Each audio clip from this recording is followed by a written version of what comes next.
नमस्कार मित्रांनो, तुमचं स्वागत आहे आपल्या चॅनल AB कथासंग्रहमध्ये. आजपासून एक महान साहित्यिक प्रवास सुरू करणार आहोत. बाबासाहेब वि. स. खांडेकर यांची ययाती या अभूतपूर्व कादंबरीच्या कथानकामध्ये ययाती म्हणजे राजा, मोह, शाप, आत्मसंशोधन आणि अंततः यश आणि उद्धाराची भावनाही. तर चला एकत्र सुरू करूया ययातीच्या जगाचा प्रवास. या कादंबरीतील घटना प्राचीन भारताच्या पौराणिक काळात घडतात. येथे नात्याच्या गुंतागुंतीतला राजा ययाती मातृत्वाच्या, धर्माच्या आणि त्याच्या स्वतःच्या कृपेच्या गाभ्याला भिडतो. भारतीय संस्कृती आणि मानसिक संघर्षाचा धरलेला जाळा उलगडणारी ही कथा तुमच्यापर्यंत पोहोचविण्याचा माझा छोटासा प्रयत्न आहे. एका काळी मोह आणि त्याग यांच्यामधून वाट काढणारा एक राजा होता, ययाती. महाभारतातील हा राजाप्रमाणे दिसणारा नायक खऱ्या अर्थाने मानवतेचा आरसा होता, ज्याच्या जीवनात प्रेम होते, पण त्या प्रेमाला साथ होती स्वार्थाची. जिथं वैभव होतं, पण त्यामागे लपलेली होती अधोगती. ही गोष्ट आहे एका असामान्य नायकाची आणि त्याच्या असह्य इच्छांची. चला तर मग सुरू करूया वि. स. खांडेकर यांच्या लिखाणातून साकारलेली ज्ञानपीठ विजेती एक शाश्वत कथा. माझी कहाणी मी का सांगत आहे माझे मलाच कळत नाही. मी राजा आहे म्हणून का मी हे सारे सांगत आहे? मी राजा आहे? छे, होतो. राजे राण्यांच्या गोष्टी लोक मोठ्या आवडीने ऐकतात. त्यांच्या प्रेमकथा तर जगाला फार फार आवडतात, गोड वाटते. मोठे मोठे कवी त्या कथांवर काव्य रचतात. माझी कहाणी ही सुद्धा एक प्रेमकथा. छे, ती कसली कथा आहे कुणाला ठाऊक. एखाद्या कवीचे मन वेधून घेण्यासारखे तिच्यात काही नाही हे मला कळते, पण केवळ एखाद्या राजाची कथा म्हणून काही ती सांगायला मी सिद्ध झालेलो नाही. या कहाणीच्या मुळाशी कोणत्याही प्रकारचा अभिमान नाही, अहंकार नाही, प्रदर्शन नाही. शेल्याची लक्तरे आहेत ही. त्यात प्रदर्शन करण्यासारखं काय आहे? राजाच्या पोटी मी जन्माला आलो म्हणून राजा झालो, राजा म्हणून जगलो, यात माझा गुणदोष नाही. हस्तिनापुराच्या नहुष महाराजांच्या पोटी परमेश्वराने मला जन्म दिला. पित्याच्या मागून सरळ सिंहासनावर बसलो मी, त्यात कसले आहे मोठेपण? राजवाड्याच्या शिखरावर बसलेल्या कावळ्याला सुद्धा लोक कौतुकाने पाहतात.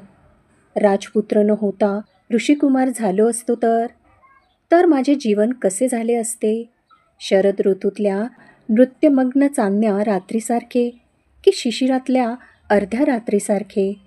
कुणी सांगावे? आश्रमात जन्माला येऊन मी अधिक सुखी झालो असतो.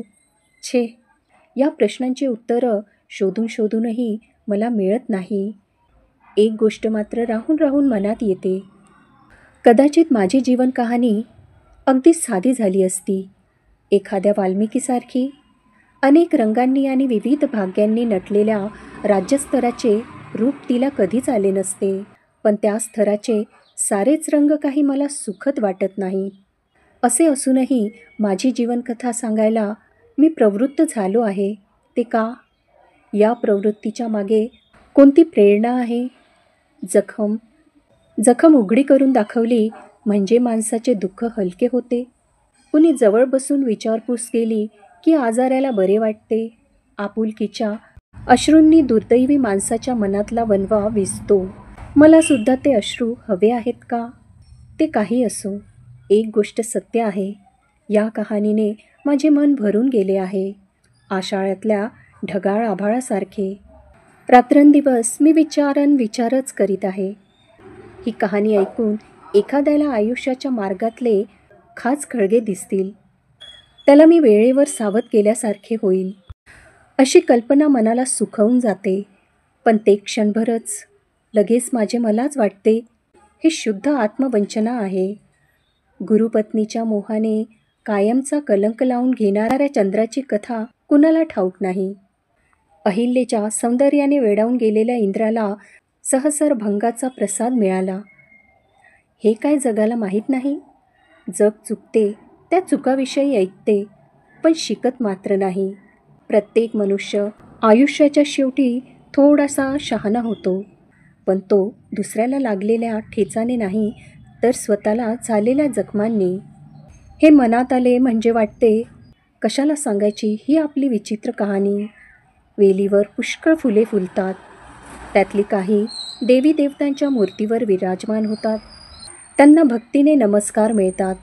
काही फुले राणीच्या केशकलापाचे सौंदर्य द्विगुणित करतात. महालातल्या मंचकावरचे विविध विलास ती आपल्या चिमुकल्या डोळ्यांनी पाहतात. काही फुले एखाद्या वेड्या माणसाच्या हाती पडतात, तो क्षणार्धात त्याचा चोळामोळा करून टाकतो. या जगात जन्माला येणारी माणसेही अशीच असतात. कुणी दीर्घ आयुषी होतात, कुणी अकाली मरण पावतात, कुणी वैभवाच्या शिखरावर चढतात, कुणी दारिद्र्याच्या दरीत कोसळून पडतात, कुणी दृष्ट, कुणी सृष्ट, कुणी कुरूप, कुणी सुरूप. पण अंती ही सारी फुले मातीत मिसळून जातात. त्यांच्यामध्ये एवढे साम्य असते. ही सारी फुले कधी आपल्या कहाण्या सांगतात का?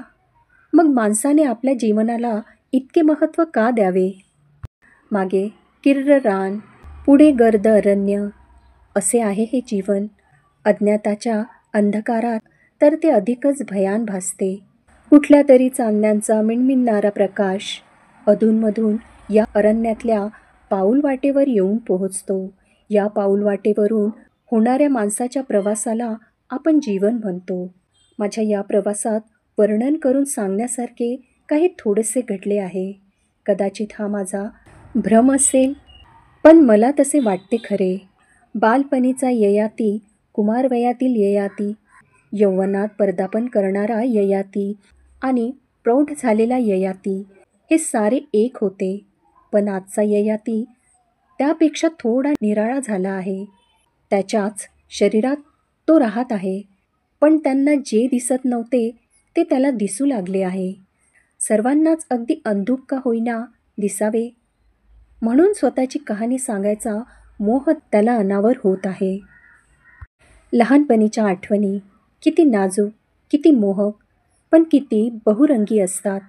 जणू काही मोरपिसच. माझ्या पहिल्या वहिल्या आठवणीत अग्नी आणि फुले ही परस्परांना बिलगून बसली आहेत, अगदी जुळ्या भावंडासारखी. पहिल्यापासून मला फुले फार आवडायची. अगदी लहान होतो तेव्हापासून. घटका घटका राजवाड्यातून दिसणाऱ्या प्रफुल्ल उद्यानाकडे मी टक लावून पाहत बसत असे म्हणे. रात्र झाली की मी ओक्साबोक्शी रडू लागे. मला थोपटून झोपवणाऱ्या दासीला मी खूप त्रास देत असे. कधी चिमटा काढ, कधी लाथा झाड, कधी चावा घे, असा माझा क्रम चाले. बागेतील सारी फुले माझ्या मंचकावर आणून ठेव, मग मी झोपतो, असे मी एका दासीला म्हटले होते. तिने हसत हसत दुसरीला ते सांगितले. दुसरीने कौतुक करीत ते उद्गार तिसरीच्या कानावर घातले. साऱ्या दासींच्या आणि सेवकाच्या तोंडी तोच विषय झाला. आईलाही माझ्या बोलण्याचे कौतुक वाटले.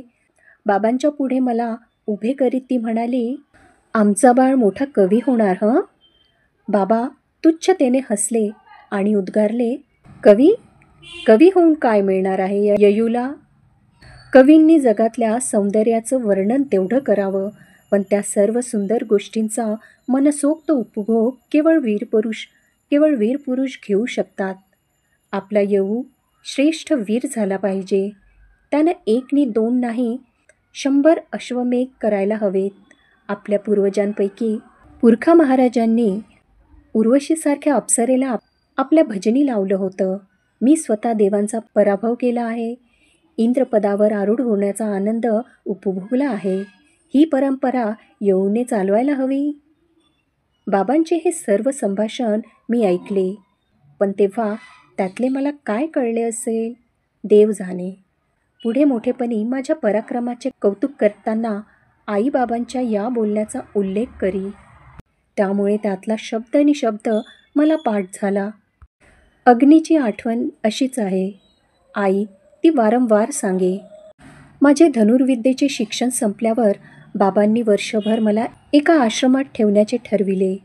मी आश्रमात जायला निघालो तेव्हा काही अगदी कुकुलं बाळ नव्हतो. पण आईची माया आंधळी असते हेच खरे. 16 वर्षाचा येऊ वर्षभर आपल्यापासून दूर राहणार म्हणून आई एखाद्या लहान मुलासारखी डोळ्यात उभे राहणारे पाणी पुन्हा पुन्हा पुशीत होती. तिने आपला कंप पावणारा हात माझ्या तोंडावरून किती वेळा फिरवला असेल याची गणतीच करता येणार नाही. टिपगाळीत तिने माझ्या मस्तकाचे अवघरान केले. मग सद्गतीत स्वराने ती म्हणाली, येऊ, मला तुझी फार काळजी वाटते बाबा. तू अगदी वेडा आहेस. लहानपणी अग्निशाळेत या ज्वाला पाहून तू नाचायला लागायचास. एकदा त्या ज्वालातून ठिणग्या उडत होत्या. त्या पाहून तू टाळ्या पिटत ओरडलास, फुलं फुलं. त्यावेळी मी तुला आवरलं म्हणून बरं, नाहीतर ती फुलं तोडायला तू धावला असतास. आवंटा गिळून ती पुढे म्हणाली, मुलं किती मोठी झाली तरी आईच्या दृष्टीने ती लहानच असतात. आश्रमात जीवाला जपून राहा हं. तिथल्या नदीत ससुरी असतील, अरण्यात श्वापद दिसतील. कुठंही जीव धोक्यात घालू नकोस उगीच. ही फार पुढची आठवण झाली, पण तिच्या आधीच्या अर्धवटपणे आठवणाऱ्या आणि अर्धवटपणे ऐकलेल्या अशा कितीतरी आठवणी माझ्या मनाच्या तळाशी पडून आहेत. मात्र त्याचा आस्वाद घेण्यात आता रस वाटत नाही मला. पुढील भाग ऐकण्यासाठी चॅनलला सबस्क्राईब करा, व्हिडिओला लाईक करा आणि शेअर करा. धन्यवाद.